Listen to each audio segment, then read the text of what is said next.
Hello, everyone, and welcome to another horrific review. Chris and I are back as we discuss Critters 4, directed by Rupert Harvey.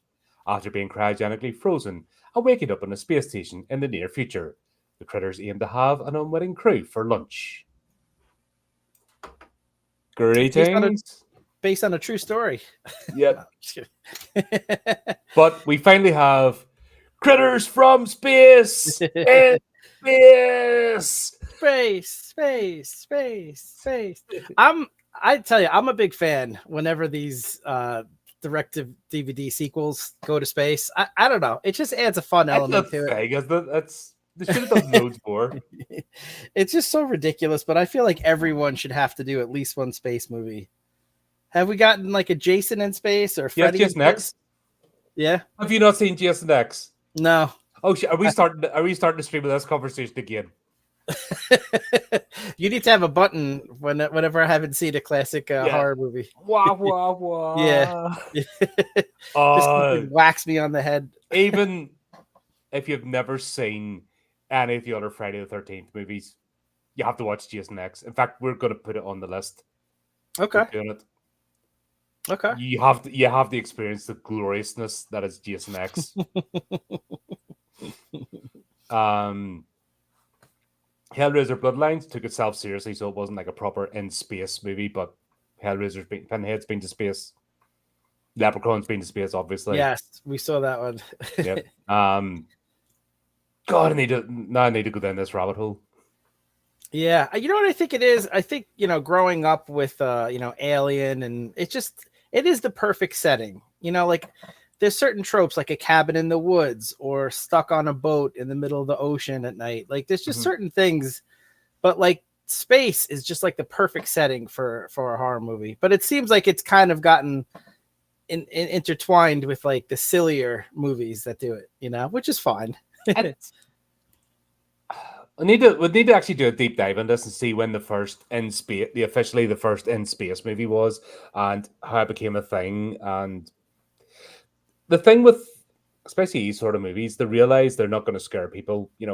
Once you've done all the jump scares and you've seen the creature, you've nowhere to go. So the logical step is comedy. Yeah. No, I mean, that is the logical step. Absolutely. No, and it was a great choice for this fourth one. But I think the reason space works so well, and it would be fun to do like a deep dive maybe in it, is like the scariest things are the unknown and darkness, which kind of goes hand in hand. You don't know if it's not in the light. And space is unknown. We don't know, we call it dark matter because we don't know what's out there, and obviously it's dark. So it is really like the perfect setting. Plus the isolation, because yes, help's not coming. Help is not coming. Exactly. Yeah. So for the most part, I did enjoy this. However, it's like they ran out of the plot about 3/4 way through the movie and like struggled just to go, with no plot left. What do we do? There was a lot of mixed ideas that I think were not, none of them were formulated. And you could tell they were going a little bit of a spoof on certain things. Like you literally had, the trash compactor scene. Like, I mean, you're obviously spoofing, but it wasn't like a silly spoof. So I don't know if they really had a clear vision on this one. Mm-hmm. From what I believe is they didn't have the budget for 2 full movies. So this was basically what they shot, and then they had to try and make into something because that was it. They were out. Yeah. I suppose it shows the fact from the start that they basically recycled the end credit scene, which I applauded them for in Critters 3. That they replayed that here, and it was like, yeah, I did like that because I think there were some people that wouldn't have been familiar with that because, like, it was like credit scenes weren't that popular in the 90s yet. Mm-hmm. So I'm sure there were a lot of people that left the theater as soon as they saw the first credit start to go that weren't aware of what happened. So if you're watching this movie without knowing any of that, you're not going to understand what's going on. So I'm glad that they revisited that. Mm-hmm. But this movie wouldn't have happened if Charlie just pulled the trigger and stopped dicking about. Yeah. Like, I love that gun of his when it decides to fire when it doesn't. It's like when the plot dictates when it's going to work. Yeah, for sure, for sure. Yeah, That's become a fun trope, you know. yeah. If he Like, just blasted the eggs, nothing would have happened. It would have been done. yeah, yeah. I like the way as well that Charlie is officially like registered as a bounty hunter, like intergalactically registered as a bounty hunter. He's on like councils and stuff, and like he's got a like an ID somewhere, and he's on a database. And I just there's something about that is like fantastic. Yeah, I forget if it was Critters 2 or Critters 3, but we had one brief mission in That was space Critters too, yeah. too, right? With Ugg and the other one that got killed. Like And you got to right, and you got to see Charlie in action, which I think that would be like a fun, TV show or something like that.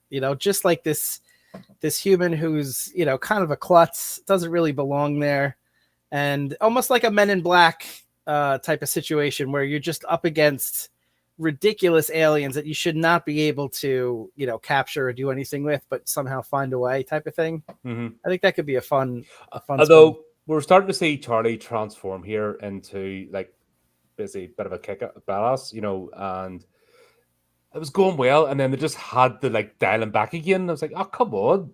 Yeah. Especially with this crew, God's sake. But Yeah. I have to say, I appreciate his A cups. The A cups. That was brilliant.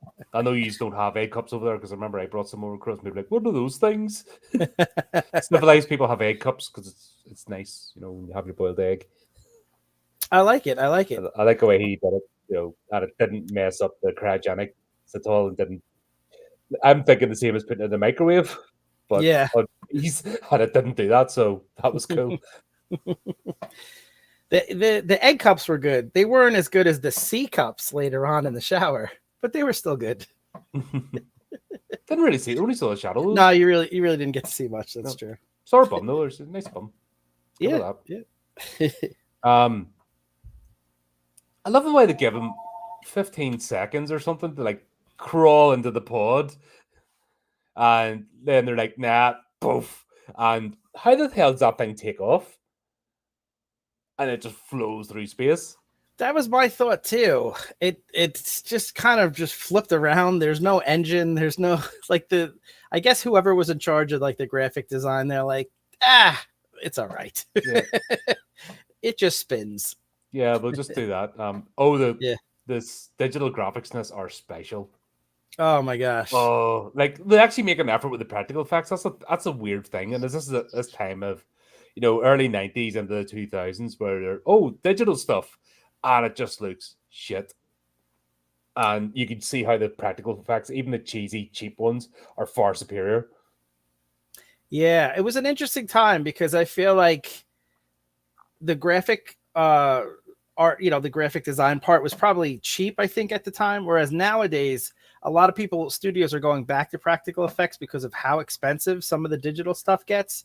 Back then, I think it was cheap, but the results are obviously cheap as well. Yeah.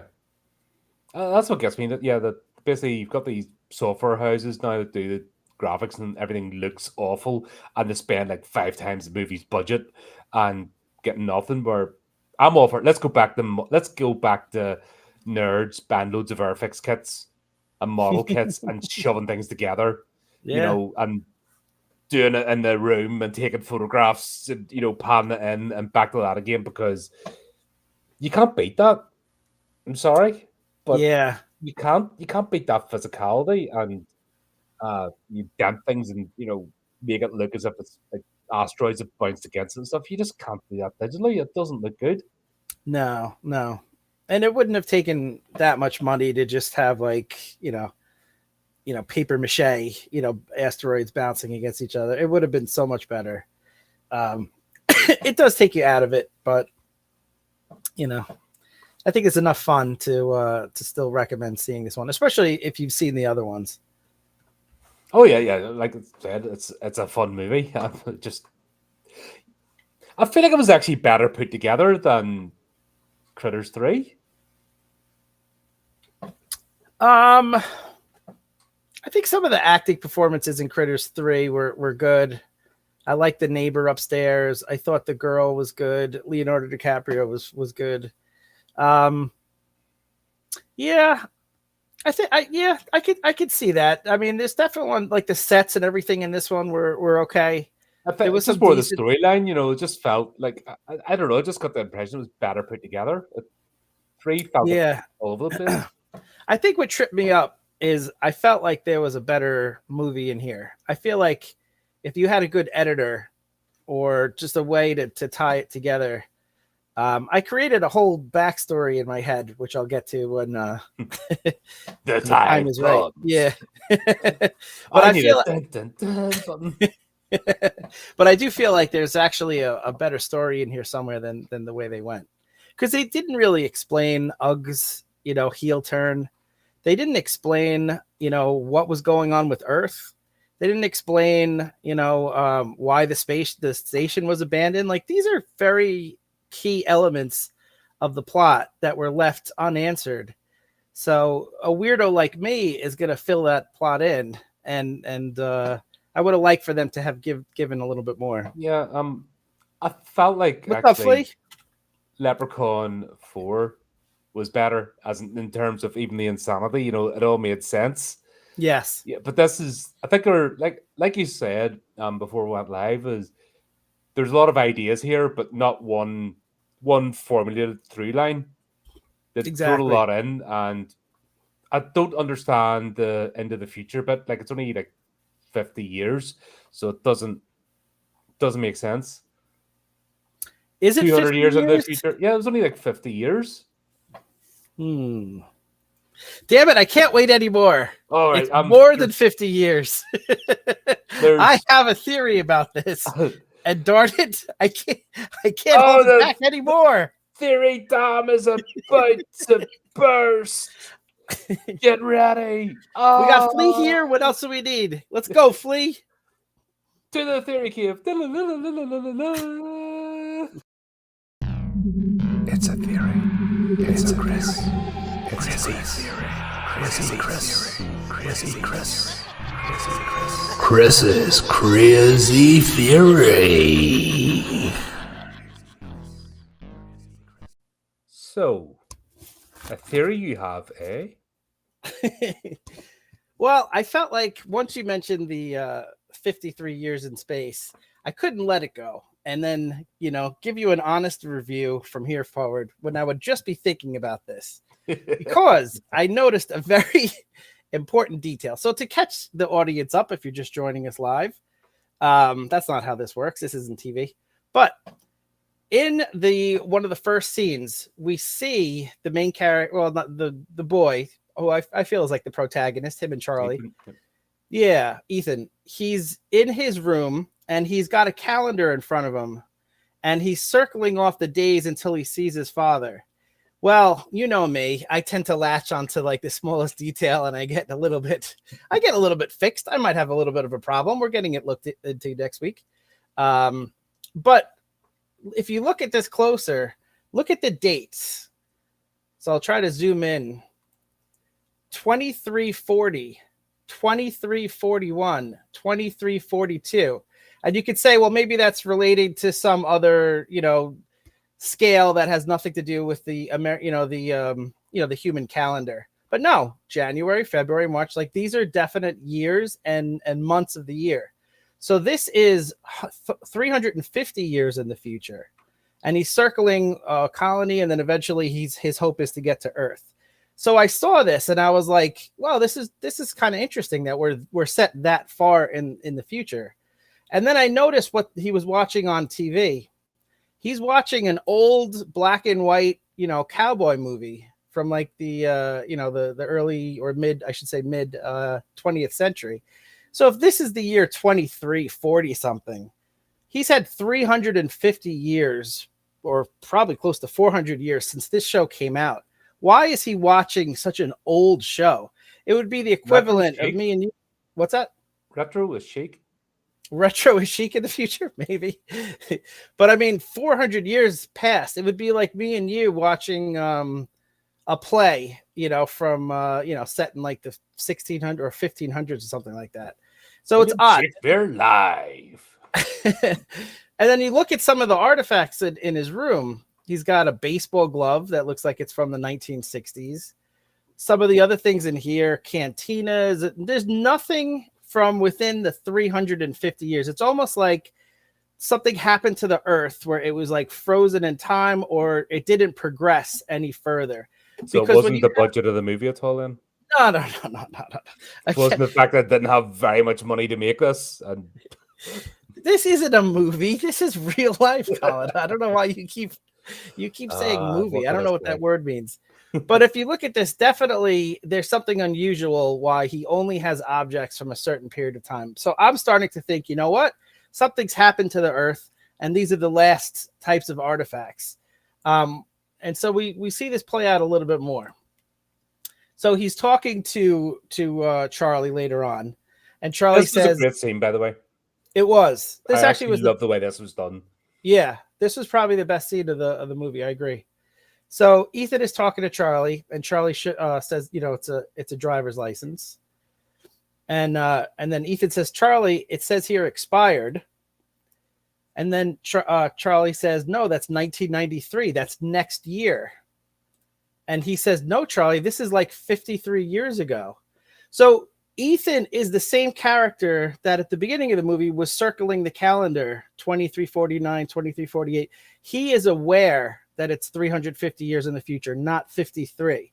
So why is he saying this to Charlie? He's saying this in the presence of the other people from the ship who are in the room. And I'll go a little bit further. He says, you've been floating around in that pod for over half a century. So it's not even like a typo. Like 53 years, over half a century. So he's doubling down on it for the purpose of everyone else in the room. He's aware, because we've seen him with the calendar. He knows that it's much, much further in the future. And then as Charlie looks up, look at the look on Ethan's face. It's like a not a suspicious look. It's a guilty look. He knows something more that he's about to tell Charlie. And what I think happened is off camera, what we did not see is because it takes place right after this, when Charlie looks at the rest of the group in this scene, if we zoom in a little bit, look at Ethan. Ethan has the driver's license in his hand. What I think happens next that did not appear on camera, I'm taking you behind the scenes, is he showed to Charlie the identification of the scientist. And I think on the back shows the year. Either that or he whispered it somehow to Charlie when we had that shot we're showing the rest of the group. Somehow he conveyed to Charlie that it's actually much further in the future, which is why the next part makes sense. So he says, everybody I know, this is his reaction to what we missed off camera. Everybody I know is, and then this guy says they're dead. It wouldn't make sense if it was only 53 years later. Because if we look back, the protagonist from the first two movies, he would only be like in his 60s. Yeah. If it was 53 years later, right? Maybe his late 60s. Same with these two. These two would be in their late 60s, maybe early 70s years old. There's no reason to think that everyone in his life was dead unless he was told by Ethan that it's actually 350 years in the future. And we know Ethan's aware because of the calendar. So, and plus, space technology. That was a bit of this movie I'm having no trouble with, to be honest, because I'm like, huh? Yeah. Well, I'm just, some people may say this is a plot hole, but I think this is a very genius and clever plot device, hidden, buried. There's another story going on in this movie that we haven't seen yet. And so I started to think, well, how is Ethan different? How does he know? And the rest of the group seems to be aware that it's only 53 years.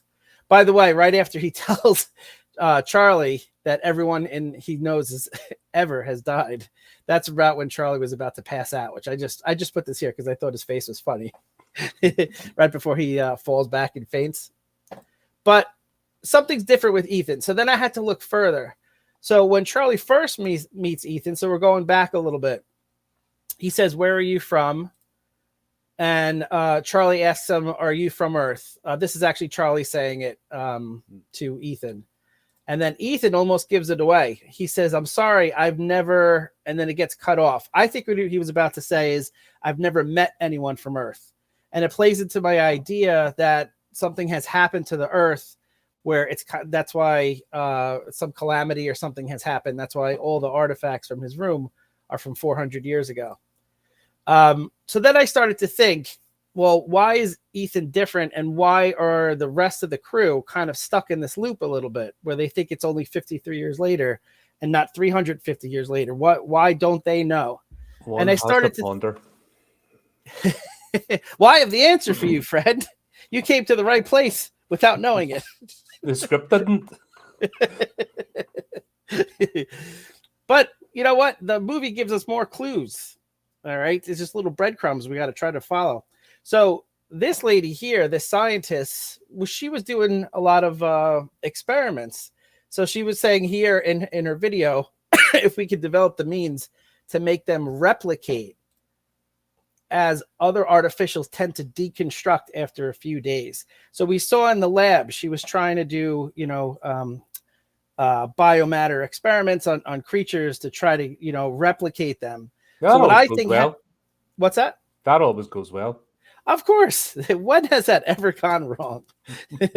So what I think happened is that it wasn't limited to just creatures. I think she actually did human experiments. And I think she was able to artificially create humans in a lab, clones, as it were. And I think that's what's happened to the rest of the crew, possibly the rest of humanity, aside from Ethan. And I'll get to that in a sec, because that's why the lab was abandoned. She was successful. Her issue was that she was making things that were deconstructing after a few days. I think she was able to get a breakthrough and was able to get the specimens to survive as far as 53 years, maybe not a full life, but they're surviving. Now, why would you go through the trouble to make human clones, right? So I did some research on this. I read a few books. I had to try to get some knowledge, get me smarter. And this one, Human Cloning, Science, Ethics, and Public Policy. This one, I read Human Cloning, 4 Fallacies and Their Legal Consequences. And then cloning humans. This one was a little bit dumbed down, but it did its job. Yeah, but so there are...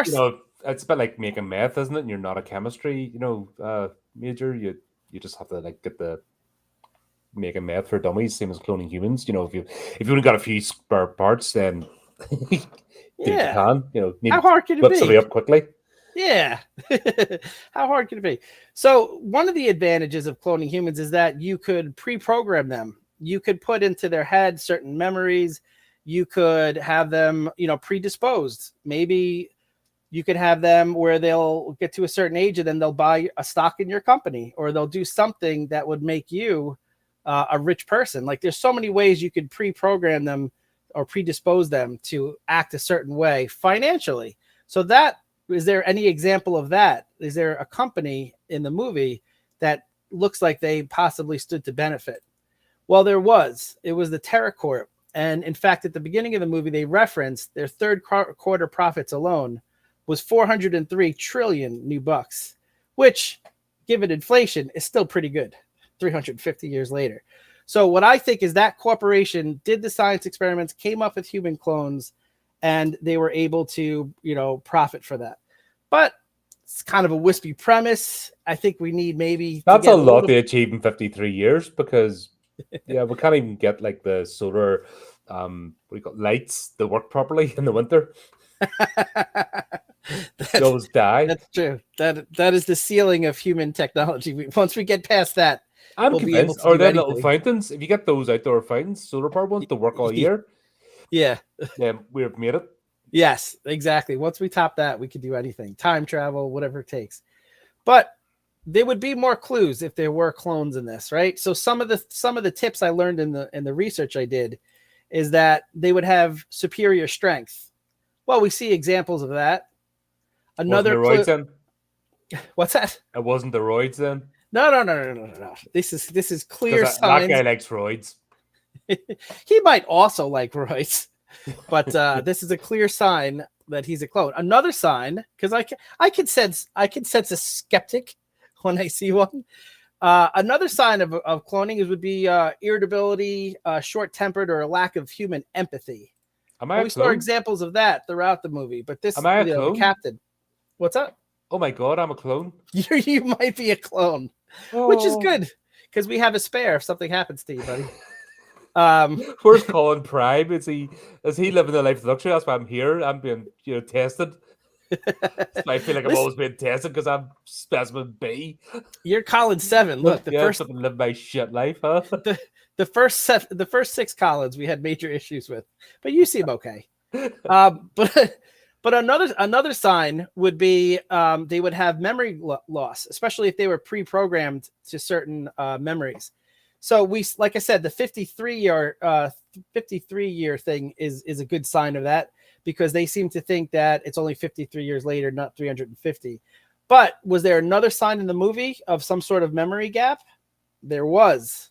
At the beginning of the movie, the character Al says, "Hey, who told you could wear those?" And then he said, "You did." And then he said, "I did?" And then he just seemed confused and let it go. Now, when I was first watching the movie, I was like, what a throwaway line. What a waste of time for everybody. This has nothing to do with anything. But now we see it's a cleverly disguised plot point indicating that this is a clone who has a memory gap. Also, why is Ethan different? Why is he special? Why even is a human boy on a spaceship with people that he's not related to? Well, we get a clue to that too. There's clues all over the place in this one. I don't know why I'm pointing so much, but the point is, you're getting a wee bit excited. This must be a good one. But Al says, "I don't want another stolen property rap on my ass again." So they stole property recently. What do you think it was? I think it was Ethan, and that's why Ethan's different. They kidnapped him, and that's why they were so hesitant to go to the authorities when they had their find with the shuttle. Look, the word Ethan means enduring or long-lived. So he lives longer than the 53-year cycle that these other clones are relegated to. And if you take the E from Ethan and put it at the end, that's Thane, a hereditary noble. These are all clues. But I think the best piece of evidence comes from our buddy Charlie himself, because Charlie is the outsider coming into this world, and we're seeing everything through his eyes.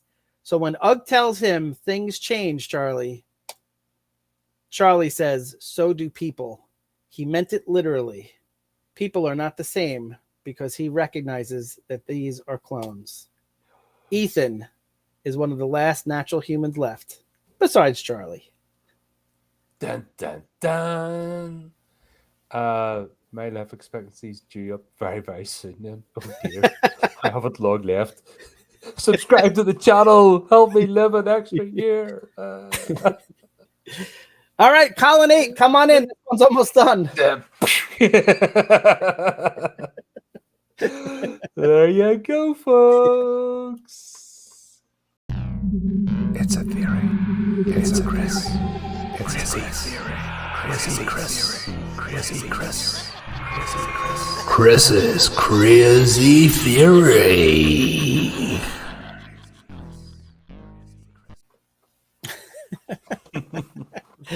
Flea had a great point. No belly button. That would have been a clear indication. Oh yeah. Or is it an any naughty? Is there something else that indicates you're a clone? I didn't go that far in the research yet. It's a lot of books, I'm only one man. I understand. Like fair play to you for cramming all this in the time that we have. But that did bother me a lot once I saw the calendar, 2349, and then they said 53 years. I was like, come on. Yeah, I was also, but in 53 years, like we can't even get our freaking potholes filled in here, and like I don't know, like from the 90s we were talking about doing something. The state of us now have actually regressed. Yeah. So we're supposed to be in space right now and doing stuff and like evolved, and instead we just turned into absolute muppets. Yeah, it's like I don't know, social media. I think honestly, you talk to people who were around in the 60s, and there was such a degree of optimism. Once we landed on the moon and we went back a couple times and we had all these plans and stuff like that. for it to be 50 something years later and like we're not any further. It's Yeah, it's kind of tragic. yeah. But a weird thing is, Brad Dourif playing a sensible character. This like he is one of the most level-headed characters in this uh, cast. He was good. I enjoyed him. I didn't quite know his angle. Like he was nice to Ethan in some cases, and he was kind of off his rocker in other cases. But I like that. It kept me on my toes. Very restrained for a Brad Dourif performance. I'm looking at you, Alien Resurrection. Another movie with synthetic people. So there you go. That's why they picked him. Worst character in this has to be Rick, the captain. Yeah. Like, I could not. I can get a mercenary. I can get somebody who's ruthless. I just couldn't get his character whatsoever. No. I couldn't figure it out why he lost his cool like that. He was shooting. Who shoots the thing that you were so excited about? The thing that you found in space that you could possibly sell. I love the fact he shot the control panel and the control panel didn't melt the first time. Like, really? Yeah, and why he just turns on Ethan like that? It just none of it made sense. Yeah. So, yeah, that's the only thing. If you took this seriously, and you wanted an actual story, you'd be very disappointed. That's me. Yeah, if you're way too seriously. Yeah, if you're just looking for an in space, just fun fest, that's what this movie is. Yeah. But honestly, there's something missing from it. It's just. But I didn't hate it. Like, this movie's been absolutely panned.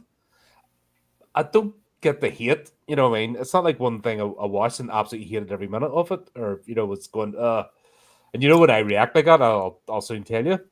Yeah. But I had a fun time with it. I don't think it's one I would watch a second time. I think part of the fun was I kind of wanted to see what would happen with Ugg and Charlie, and just the whole aspect of how they're going to get off the space, station, and the whole thing was like a fun, premise and stuff like that. But once you see how the story plot is resolved, and you're disappointed, it's not necessarily one you would revisit. But still, for that hour and a half, I was having a good time, and that's all you can ask. And some movies that's all they're going to do. You know what I mean? They're not trying to change the world. They're not trying to give you an out of body experience or change your life or whatever. That's all it is. Popcorn flick. All right. But we did have like the most awkward, strange shower scene. Yeah. And once again, Rick's character just doesn't make sense. There's zero chemistry between those two. Zero. Why would he think he's just going to walk in and like get his end away? Yeah, and he knows everyone else is right outside. Like, it just seemed like a weird place to make a move. Now, I reckon if Ethan had brought the tails in, he was getting jumped. I reckon Fran had a wee bit of a twinkle in her eye for her. It's a much different movie. Mm-hmm. I'm not saying not enjoyable, but a much different movie. I just felt that was thrown in there for absolutely no reason. Yeah. Just I don't know. I love the nude scenes, don't get me wrong, but I like some context. Yeah. It did not make sense. And he's just, the character of Rick really, and it's a shame too, because when the movie started, I was like, oh, this has like the feel of like a Firefly group. Mm-hmm. This like rogue group operating outside the law, like trying to like, get money and smuggle. And this could be really interesting. And then, obviously the best part of Firefly is the captain, Nathan Fillion. Yep. And this was supposed to be the Nathan Fillion character. And I think that's why I was doubly disappointed, because it didn't live up to that, Yeah, and it just it felt like there's quite a few bits in here just weren't needed, and if they just stuck to the one thing, like it's enough. There's enough story in going to a space station that has been abandoned. Yeah. and it's nuclear. You know what I mean? Its core is about to erupt, and the Yeah. computer's off. It's you know what I mean? Space Odyssey 2001 again. You know what I mean? It's HAL 9000 all over again. You know, going insane. Yeah. Because it And got the people, conflicted. I'm sorry, and the people coming to rescue you are actually, the enemy. Like that. Now you have to get around them and figure out a way out to shit. Like it's, there's nuggets of a good story. It just, it didn't develop them. And Charlie had turned. They actually turned Charlie over into like he was kicking arse and he was taking the lead and stuff.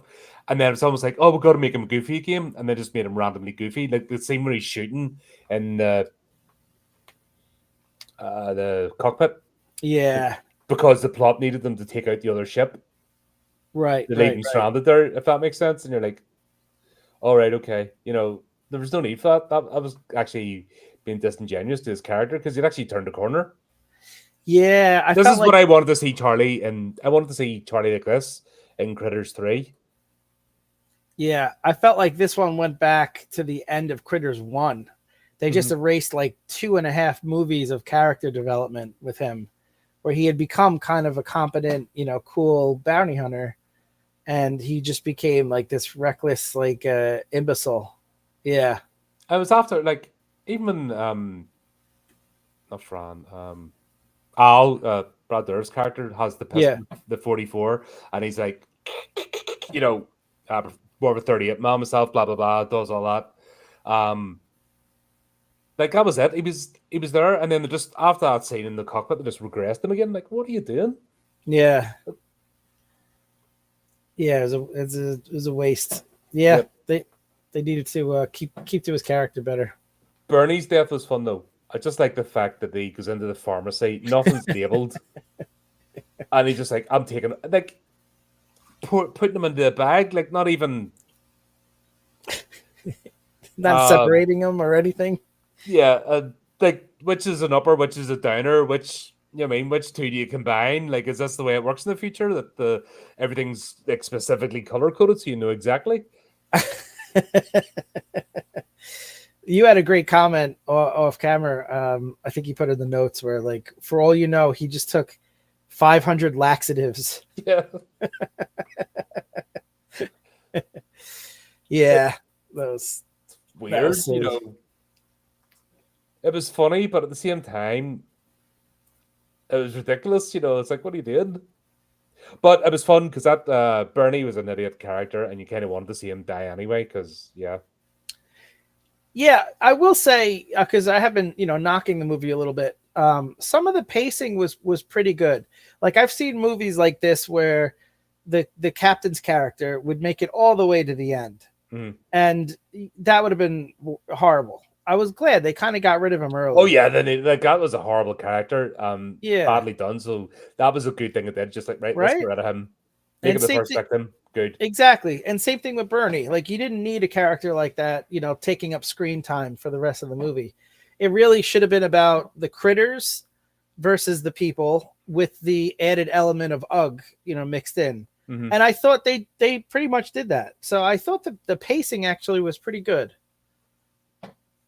Now I know they're all building up, so they've basically been doing these experiments to create bioweapons. Hence why one of the crate eggs. It's interesting the fact that I don't know why Charlie didn't say krites.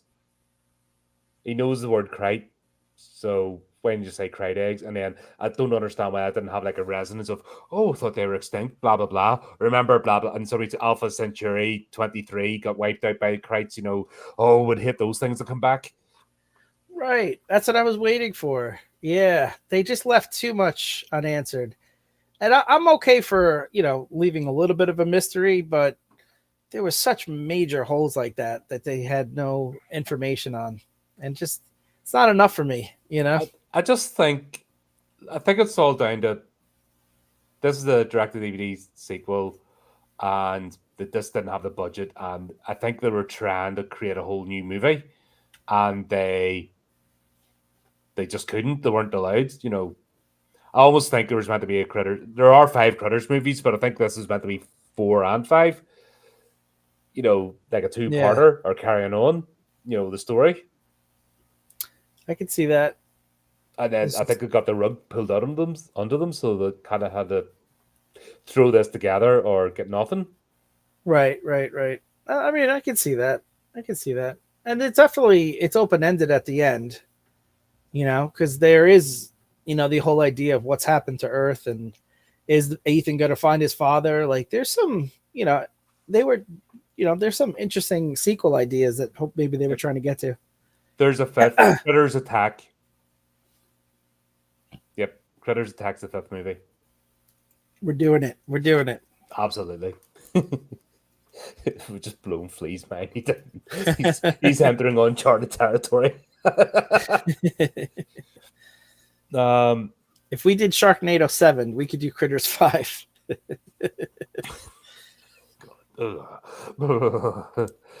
oh my god. Yeah. The whole ending of it, I don't know what they were trying to do with that. What aspect? Ugh. Oh, yeah. Yeah. So they didn't explain why, he would go against Charlie. Like, they were friends. It seemed like they had a good relationship. Ugg seemed excited to see him on the little screen thing at the end of the last movie and repeated at the beginning of this one. Yeah. So for him to turn like that, Also, how long is Ugg's lifespan? Yeah. Yeah. We don't know. Do you know what it reminds me of? What's that? Do you know that weird Universal Soldier one? Yes. Where Jean-Claude Van Damme's character is leading some weird cult. And it's supposed to be the same Universal Soldier, but it's just gone odd. Like, completely out there. Like, there was definitely acid involved in making that movie.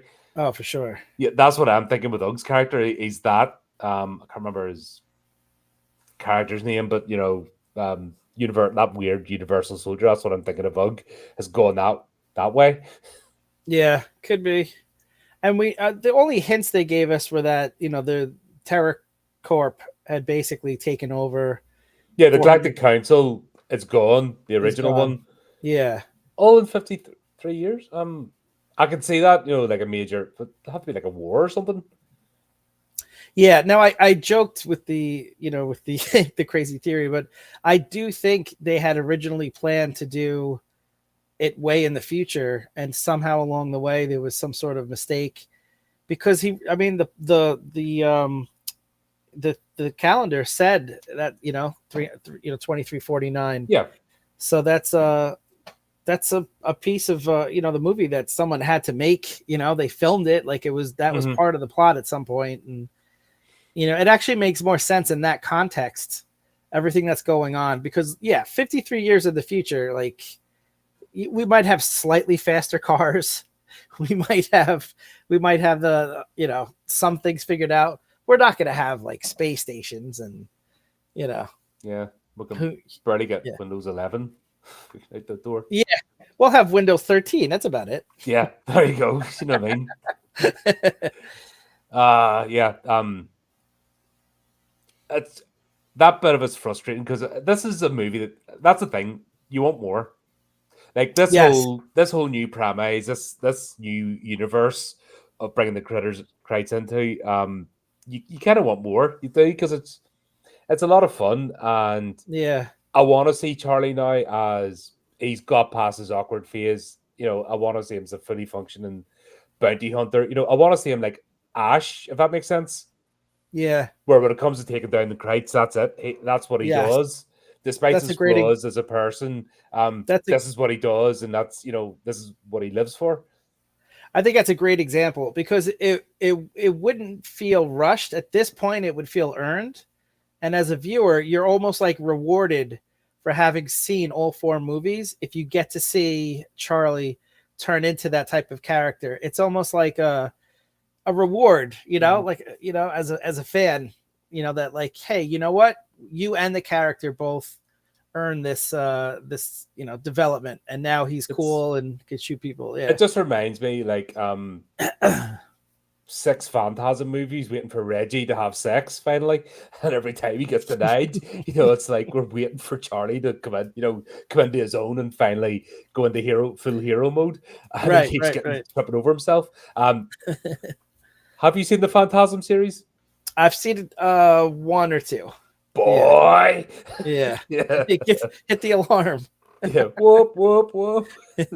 No, at least you've seen one. You know what I'm talking about. Yeah. That series gets really weird. But Reggie the ice cream man.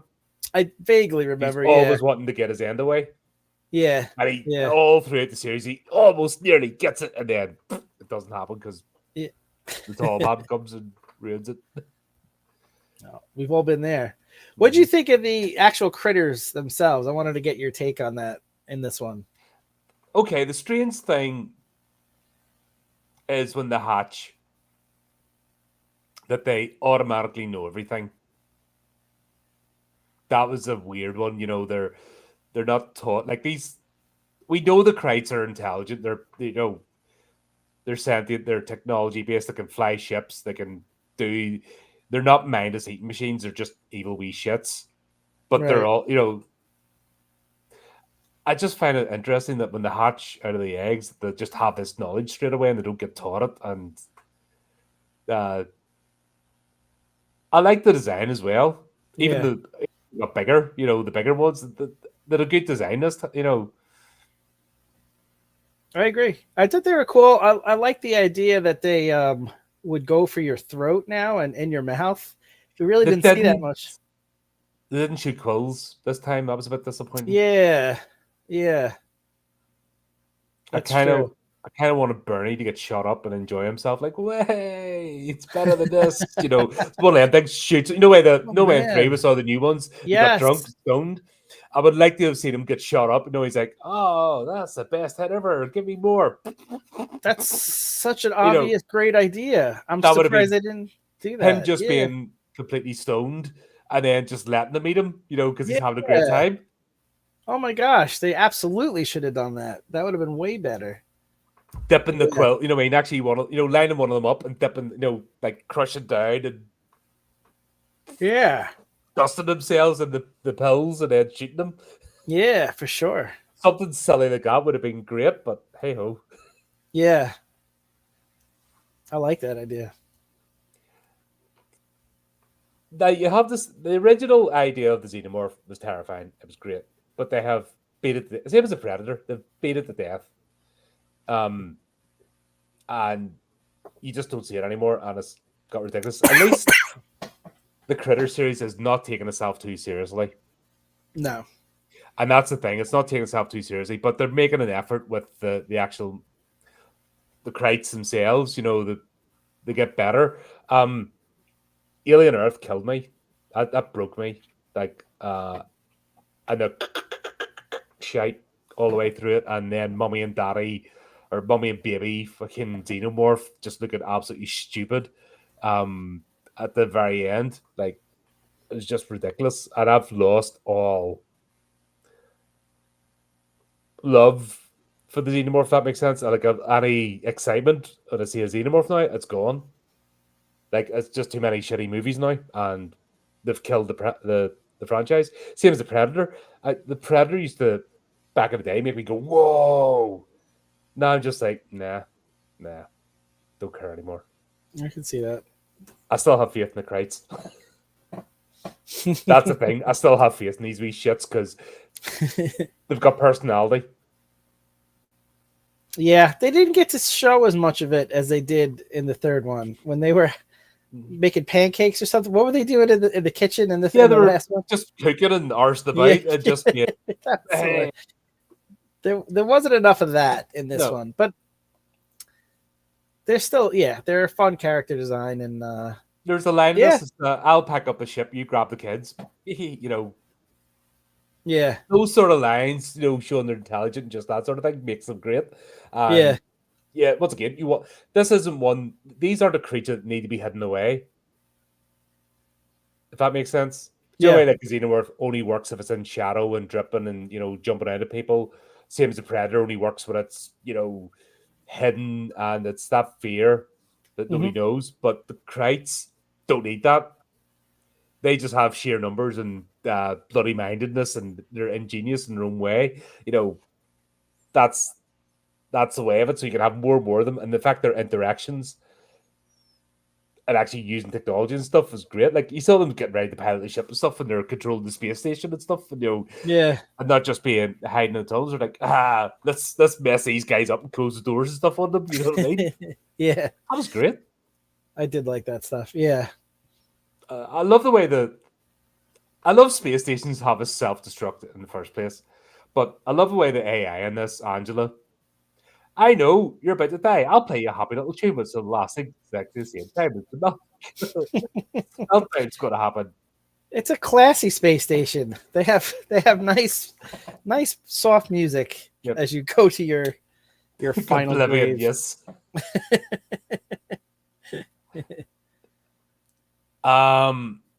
Yeah, and then I love the way it was doing the typical 5-4, and then she messes it up and it blows up anyway. The stupidest scene in this is the very end scene. This where I'm like, what are you doing? With Charlie on the controls. Yeah. Come on, this He's is where they're completely pissed all over his character. Yeah, he's not a 5-year-old. Like, what are we doing? Like and the thing is he's been in space. It's not like this is his first spaceship. He's a registered intergalactic bounty hunter officially, so Exactly. It's not like, ooh, look at the controls of the space ship and Critters 2 to save the day. Yeah, right, exactly. So that didn't make any sense, and it's kind of a weird way to end the movie. It kind of leaves you with a bad taste in your mouth. It's not. I think they intended it to be funny, but it was like grown funny more than haha it wasn't. funny. Yeah, it was unnecessary. Like, just the explosion could have done that. Yeah, the explosion from the space station, just they got caught on it and then away to go. Yeah, and like one funny comment about Angela, like, oh, she couldn't even get the clock right, and that would have been a great line to end on. Yeah, not the yeah. Like I said, I feel like Charlie's character is done a disservice in these movies. Yes, I get him in the first one, but after that, every time he has character growth, they keep taking him back. I just don't think it's fair. Right. I agree.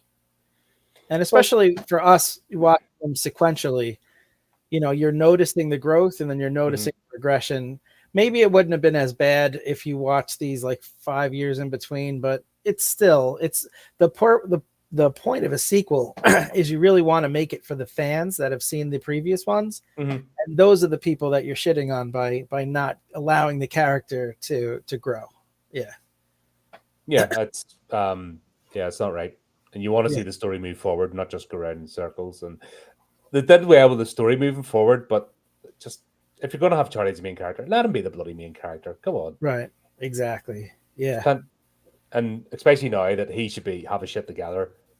Yeah. And on point. But I guess we'll find out when we get the Critters attack, how it all turns out. But we are back to Ash versus Evil Dead next. Oh, I'm pumped.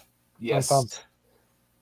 That's so awesome. Getting some groovy times ahead of us. But as always, Chris, thanks very much, mate. Thanks for everyone for tuning in and for the chat. And just as to say, until next time, go up to the other channel, do the technical things, and remember to keep it creepy, keep it horrific.